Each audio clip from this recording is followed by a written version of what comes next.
Pois é, filho, a gente se dedica tanto na engorda, né? Mas na hora da venda pode pôr tudo a perder se vender na hora errada ou por um valor diferente do de mercado. Ah, pai, o aplicativo Agro Brasil veio para resolver isso. Olha aqui. Aqui, pai, os pecuaristas registram seus negócios todos os dias e a gente tem informação verdadeira para poder negociar melhor. Legal. Informação de pecuarista para pecuarista. Isso, e assim todos se ajudam. Muito bom. Baixe agora o app Agro Brasil.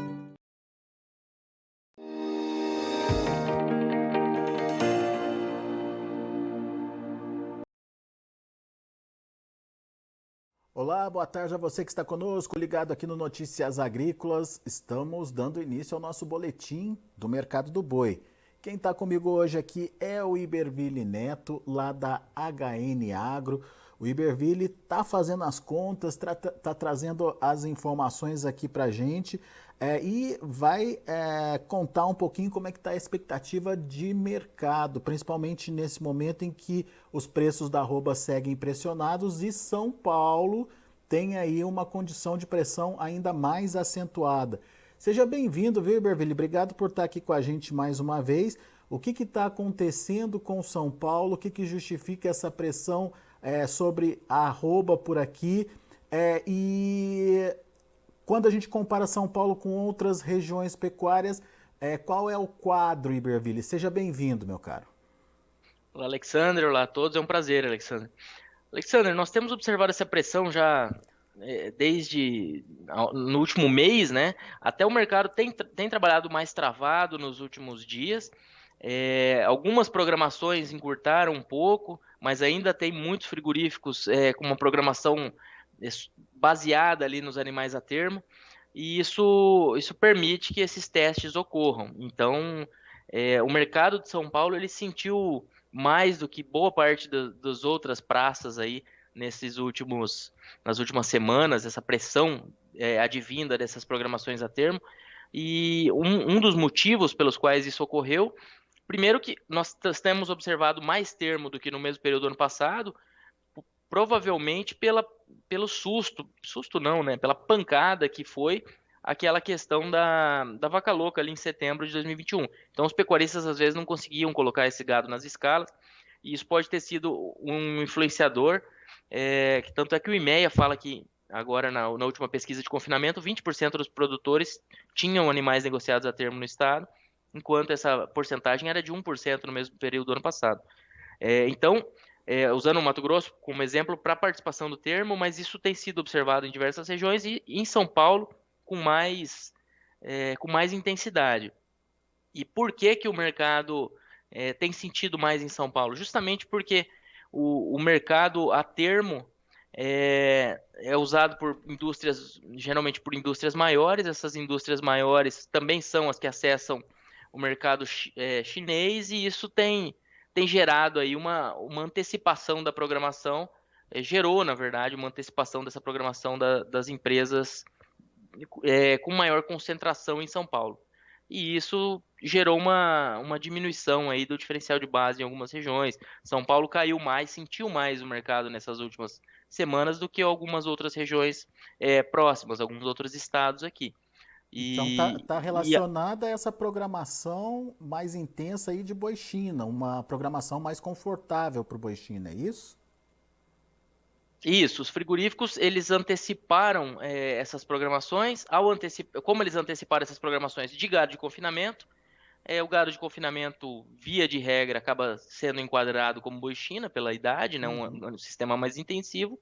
Então, geralmente, ele entra no abaixo de 30 meses ali, que é uma referência que a gente usa para o boi China, né, ou até 4 dentes. Muito bem. Bom, mas e a expectativa, Iberville? É que essa pressão continue? Alexandre, agora a gente está num momento que algumas indústrias já estão com escalas um pouco menores. Então, a gente está com uma discrepância maior de programações. Algumas programações bem confortáveis, que são baseadas nesses animais negociados a termo, mas algumas programações já em patamares que fazem com que essas indústrias precisem se mexer. E então talvez a gente tenha aí uma diminuição da pressão, frigoríficos maiores fora das compras ou testando o mercado, mas frigoríficos menores pagando um pouco mais ali o que o pecuarista está querendo ou pressionando menos esse mercado. Talvez isso seja o início de um alicerce aí para a precificação da arroba. Agora, quando a gente observa e aprofunda nesse movimento de alongamento de escala, principalmente com o boi China aí, isso se justifica financeiramente falando, Iberville? Eu não entendi, Alexandre, a ótica da pergunta. Quando você faz essa relação do valor da carne exportada pela arroba do boi, enfim, faz ou explica por que os frigoríficos estão fazendo esse processo? Sim, do lado do pecuarista, ele está com receio de ter alguma questão e ele não conseguir as escalas, que aconteceu no ano passado, né? Então, do lado do pecuarista, talvez o maior interesse venha por esse lado, e do lado da indústria, eles têm ali no momento de venda para a China um momento muito interessante. Quando a gente pega a média de preços da carne exportada em julho, uma tonelada de carne exportada equivalia a 108 arrobas de boi gordo. Isso transformando tudo para dólares. E é o maior resultado em 26 meses. Então é o maior espaço ali que o frigorífico tem em 26 meses entre custo de boi e venda de carne, na média de todos os mercados. Ainda nem esse número nem considera apenas China, que paga melhor. E aí, quando a gente considera essa mesma relação no mesmo período do ano passado, ela melhorou 23%, de julho de 21 para julho de 22. Então, realmente, o espaço aí, a margem de frigoríficos que trabalham com China, ela está confortável e historicamente confortável. Isso você trabalhando com o dólar do mês ali, né, Iberville? Mas muitos frigoríficos têm essa possibilidade, a capacidade até de se antecipar, de pegar o melhor momento de dólar, enfim. Isso pode ser ainda melhor, é isso, no final das contas? Isso, Alexandre. Aqui a gente fez tudo o dólar do mês, né, a cotação do mês, mas ainda tem todas essas variáveis aí que o frigorífico sai aproveitando com as mesas de inteligência, ele sai tentando aproveitar as melhores oportunidades. Claro que não é sempre que essa movimentação financeira é muito efetiva, mas esse dólar atrativo que nós tivemos aí de mais de 5,40 em diversas oportunidades ao longo desse ano, muito possivelmente foi aproveitado pela indústria exportadora. Então, julho, a cada uma tonelada de carne vendida pela indústria equivalia aí a 108 arrobas de boi. Isso. Agosto caminha para esse mesmo resultado ou para um resultado parecido? E quando a gente compara com o histórico, com a média aí, é um resultado que se diferencia, Iberville?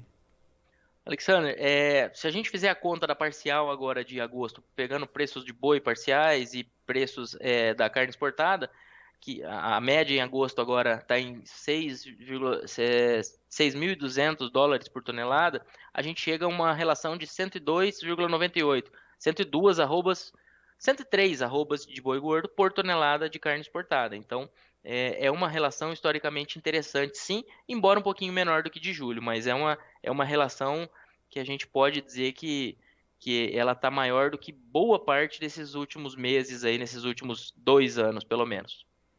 Muito bem, então com o valor que a indústria consegue arrecadar com uma tonelada de carne, ela consegue produzir mais arrobas, é isso? Ou quantificar aí um volume maior de arrobas, certo?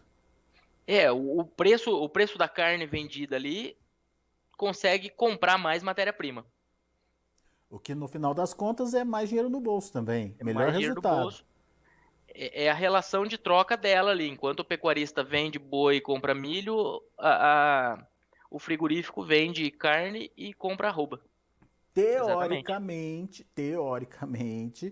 não teria motivo para tanta pressão assim, mas daí é a questão do mercado, oferta e demanda, certo? É a questão do mercado, exatamente. A questão de os frigoríficos conseguiram se posicionar com esse termo, e a oferta esse ano está um pouco melhor do que no ano passado, mas é sempre bom ressaltar que quando a gente fala um pouco melhor que em 2021, e esse pouco seria 4, 5%, no primeiro semestre versus o primeiro semestre de 2021, o que a gente tem de números parciais do IBGE até o momento, esse pouco melhor é um pouco melhor do que o pior abate dos últimos 11 anos. Então, se a gente considerar esse primeiro semestre de 22, ele foi o segundo pior abate desde 2011. Então, não estamos vendo chover boi. É que realmente a gente está nessa situação de indústrias podendo ali testar o mercado e o poder de mercado ali, de poder desativar plantas em algumas regiões. Isso acaba afetando ali o psicológico do pecuarista, embora não mude estruturalmente a cara do mercado, porque a gente está falando de plantas de mercado interno, que são redirecionadas, etc. É um cenário completamente diferente do que foi em 2021, a suspensão efetiva das vendas para a China, né? Agora, de um lado tem esse estímulo para os frigoríficos, eles estão ganhando dinheiro, vamos dizer assim, principalmente os exportadores. Mas e para o pecuarista? Por exemplo, o pecuarista que está fechando o animal hoje, vai ter que calcular em cima do valor atual da arroba, vai ter que calcular em cima do que ele está pagando aí pelo boi magro, vai ter que calcular em cima da dieta. O resultado também é favorável, Iberville? Alexander, a gente faz um acompanhamento mensal aqui usando custos de produção do gado confinado, que a USP faz esse levantamento todo mês, preços de referência aqui, CPEA, venda, CPEA boi magro, e a gente, sempre contemporâneos, e a gente chega a anualiza essa taxa. Para que anualizar? Para comparar com uma Selic, comparar com uma inflação, uma coisa mais, fica mais palpável pensar em ano, né? E a gente chegou agora em agosto, o gado que está sendo fechado em agosto, com o custo agora de agosto e com o preço do boi de agosto, tudo contemporâneo, a gente está com uma rentabilidade anual de 8,5%. Lembrando que 8,5% aqui a gente está falando de 3 ciclos de confinamento, que como é anual, é o que esse resultado dá ao mês anualizado, né? O que o confinamento dá ao mês jogando para ano. E uma Selic de mais de 13%. Então, esse resultado do confinamento, ele está sendo o pior para o gado que está sendo fechado em agosto, agora o pior desde dezembro de 2021. E a primeira vez também desde dezembro de 2021 que ele está abaixo da Selic.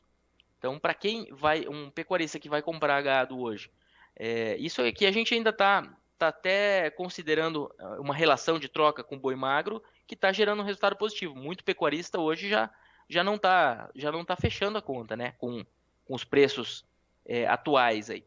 Então, mas considerando uma análise feita hoje, o produtor ou o investidor vai trazer dinheiro de fora, vai comprar um boi magro, considerando o que ele tem de preço no mercado físico hoje de boi gordo, ele tem um resultado pior do que a Selic. Então, com o risco todo da operação, embora confinamentos consolidados tenham um risco operacional menor a cada ano, a gente está falando de ativos biológicos, enquanto colocar isso num CDB, rendendo ao CDI, gera aí uma taxa com risco muito, muito menor, né? Então é 8,5 contra os 13,75 da Selic hoje. Esse 13,75, vamos dizer que daí vai tirar o imposto, etc. Mas também esse 8,5 a gente não tirou o imposto de renda. Então, um pelo outro, para ter uma ideia, é nessa faixa. Quebrar um pouquinho esse 13,75, porque nem sempre consegue 100 e pouco CDI para tirando os custos ter isso livre, né? Mas vamos pôr que ele tenha 12 num CDI, a gente já está falando de 50% a mais de rendimento. Na prática, isso significa desestímulo para o pecuarista que está pensando agora em entrar com esse boi no confinamento, Iberville? Podemos ver lá na frente uma oferta mais, digamos, comedida? Alexandre, é exatamente para isso que a gente faz esse acompanhamento, que é para tentar antever ali o nível de oferta, a pressão de oferta. Então, esse gado que entra em agosto, a gente, no nosso horizonte, no jeito que a gente faz aqui, a gente considera cento e poucos dias, se não me engano, 104 dias, que é a referência que a própria USP usa nessa simulação, e esse gado vai sair em novembro. Então, o gado programado em agosto, fica setembro, outubro e sai em novembro, ou que entra ao longo de agosto. E para ter uma referência, o mês que teve mais atratividade nessa nossa simulação foi abril. do gado que saiu em julho. Então, abril e maio, nessa conta que a gente está fazendo para tentar prever ali o futuro, com todos os poréns, em abril e maio foram os melhores resultados deste ano, que seria o gado, que foi o gado que saiu em julho e agosto. Então, o gado que está saindo agora em agosto, ele foi o gado que teve, na sua entrada, o segundo melhor resultado projetado do ano. Então, abril e maio, melhores momentos que a gente teve pensando em preços no mercado físico. E saindo em julho e agosto. Talvez seja uma das explicações desse momento de oferta aqui acima do que esperado, acima de um histórico que normalmente a gente observa para entre safra. Naquele momento, qual era o percentual? Qual era a margem aí? Abril, 65,9% ao ano e maio, 44,2% ao ano. Lembrando que esse ao ano a gente está falando, como o confinamento a gente está falando de algo em torno de 100 dias, seriam três ciclos aí consecutivos, né? Bem distante dos atuais 8,5 agora do agosto, então, né? Exatamente. É complicada essa conta aí. E quando o pecuarista faz essa conta, eu imagino a preocupação dele, né, Iberville? Sim, sim. E só esses 2 meses, como a gente já teve o resultado consolidado, o que foi projetado, o que o pecuarista visualizou como 65,9 entrando em abril, quando ele saiu em julho, a gente também fez essa conta do efetivo. Foi 46%. Perdeu um pouquinho. O resultado, na análise ali, no momento do fechamento, estava um pouquinho mais positivo do que ele observou. Em agosto, 44% era o projetado, e ele, quando vendeu, foi 26%. Sempre lembrando que esse é um resultado anualizado, né? Uhum.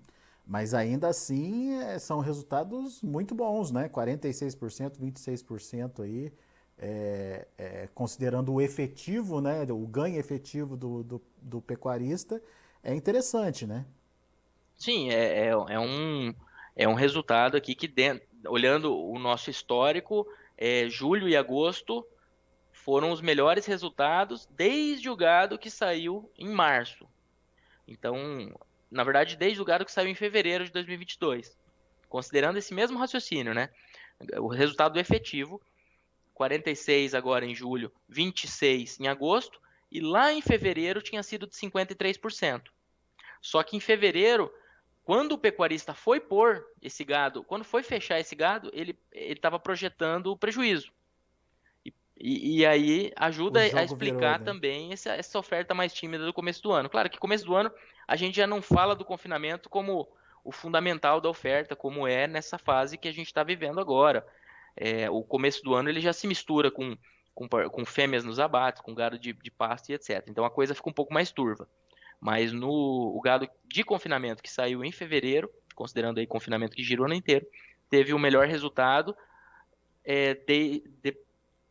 Na verdade, o melhor resultado foram 53% e houve resultados bem mais tímidos dali em diante. Em julho e agosto agora, 46 e 26. Muito bem.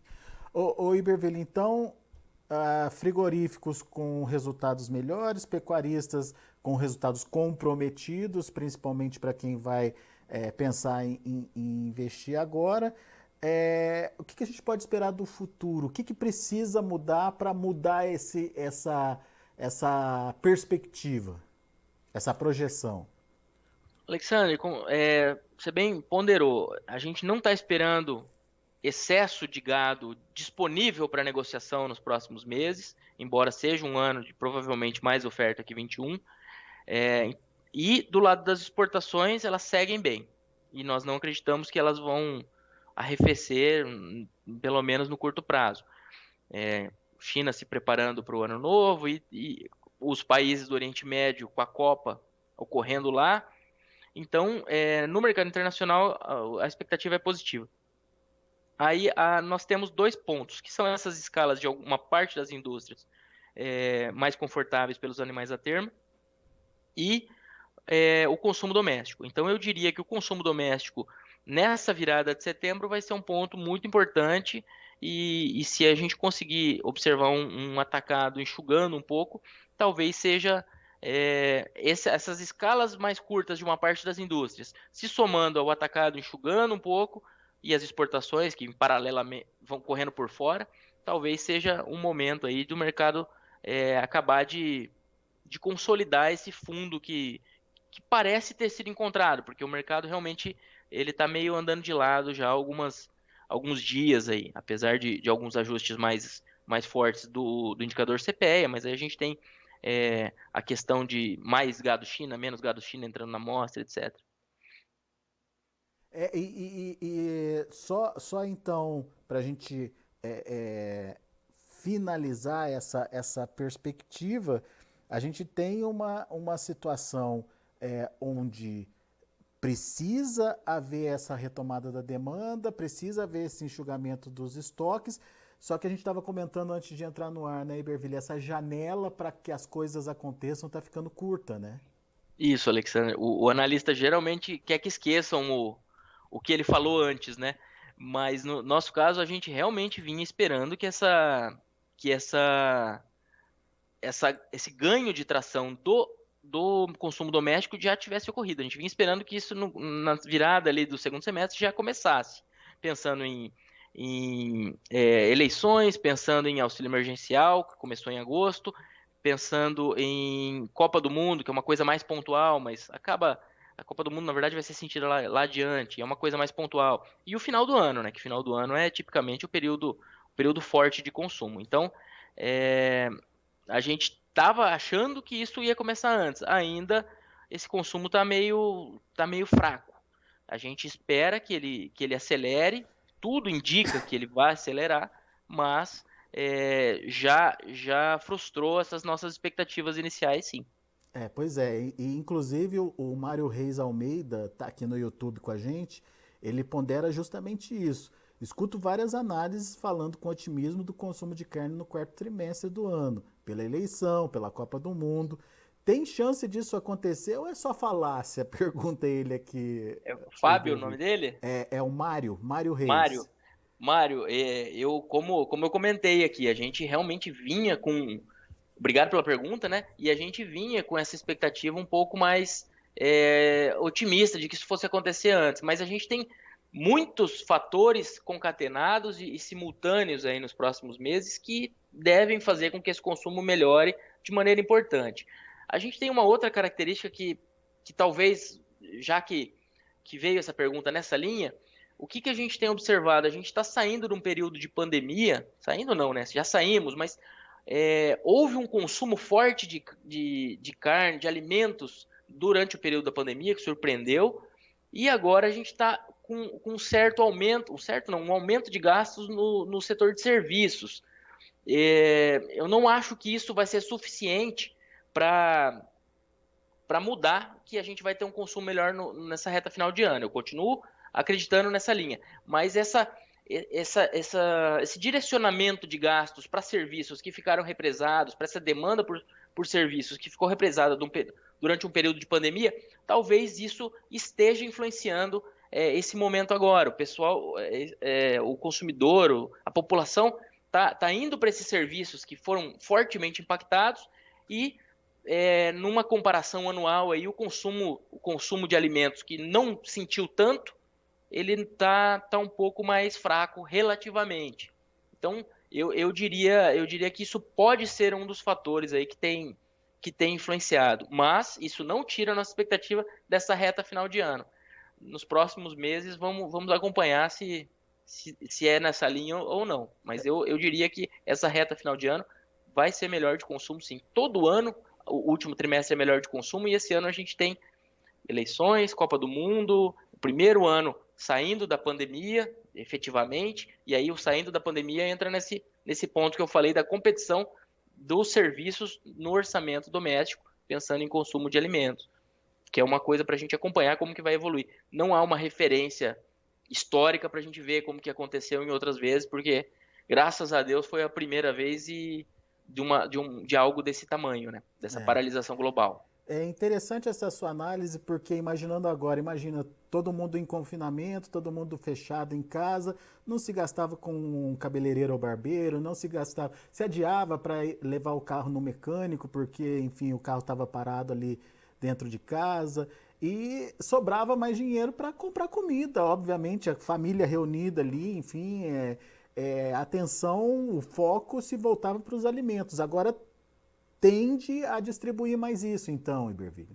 Isso, Alexandre. Então, assim, nós temos os dois pontos. Nós temos uma economia mais forte, a gente tem nível de emprego, nível de desocupação no menor patamar desde 2015, então isso vai gerando uma possibilidade maior de consumo como um todo. Uhum. Dentro do consumo, talvez esses serviços estejam abocanhando uma certa parcela, e tudo isso com muita, eu digo certa, porque os alimentos têm o seu espaço e não é porque Vão a gente continuar sendo demandados, né? exatamente. Mas assim, em algum grau, talvez esse efeito esteja ocorrendo. A gente pega o setor de turismo, eu vi uma reportagem esses dias falando que a projeção para o setor de turismo, que era para 2022, 2023, está sendo alcançada, provavelmente vai ser alcançada esse ano, de recuperação. Então, a economia, dentro das possibilidades, quem está empregado, etc., a gente ainda está saindo desse problema, né? Mas está saindo muito bem. Então, eu diria que a economia está melhorando de maneira sólida, só que dentro dessa economia mais forte, a gente tem talvez esse direcionamento de gastos, de busca aí por serviços, influenciando um pouco. Mais uma vez eu ressalto, eu acho que a reta final do ano vai ser boa de consumo. Boa, Iberville. Bela análise, meu amigo. Mais uma vez, muito obrigado, viu, pela sua participação aqui conosco, pela paciência de traduzir esses números para a gente aqui e, obviamente, criar cenários plausíveis aí que possam ajudar o produtor na tomada de decisão. Volte sempre, Iberville. Prazer, Alexander. Conte com a gente. Obrigado pela participação do pessoal aí. Valeu. Abraço, até a próxima. Tá aí Iberville Neto aqui com a gente no Notícias Agrícolas, trazendo informações bastante importantes. De um lado, frigoríficos que estão tendo aí uma relação de ganho bem favorável, numa comparação aí de preço, principalmente para os frigoríficos de mercado interno, de preço recebido e arroba de boi nunca foi tão boa, melhor dos últimos 26 meses, segundo apurou aí o Iberville, mas para o pecuarista essa conta, essa relação aí não está das melhores não. Custo de produção e arroba do boi geram uma renda, no final das contas, apertada. E como bem lembrou o Iberville, alguns pecuaristas já trabalhando aí com prejuízo, principalmente quem está pensando em colocar o animal para confinamento agora no mês de agosto, está pensando muito, fazendo muita conta, porque analisando os números que a gente tem em prática nesse mês de agosto, a rentabilidade é pequena, é mais baixa inclusive do que a taxa Selic, o que no final das contas, em vez de produzir, você vai lá e investe numa taxa Selic, por exemplo, que você vai ganhar mais nessa comparação aí. É óbvio que isso tudo é uma comparação relativa, cada pecuarista tem aí o seu custo de produção, sua forma de fazer as contas, mas é só para a gente entender como é que o mercado está se consolidando nesse momento. Vamos aos preços, vamos ver como estão as negociações lá na B3, de olho na tela. Setembro, R$ 304,35 por arroba, uma queda de 0,33%. Outubro, R$ 306,40, recuando 0,55%. Novembro, R$ 311,50, queda de 0,16%. Dezembro está ali nos R$ 312, sem alteração em relação ao fechamento anterior. Indicador CPEA fechou o dia de ontem a R$ 307,90, recuperou um pouquinho, 1,55% de alta. Lembrando que o indicador CPEA é a média dos negócios que acontecem no estado de São Paulo. A gente vai ficando por aqui, agradeço muito a sua atenção e audiência. Na sequência tem João Batista Olive, Notícias Agrícolas, 25 anos ao lado do produtor rural. Participe das nossas mídias sociais no Facebook Notícias Agrícolas, no Instagram @Notícias Agrícolas e em nosso Twitter @Notiagre. E para assistir todos os nossos vídeos, se inscreva no YouTube e na Twitch Notícias Agrícolas Oficial.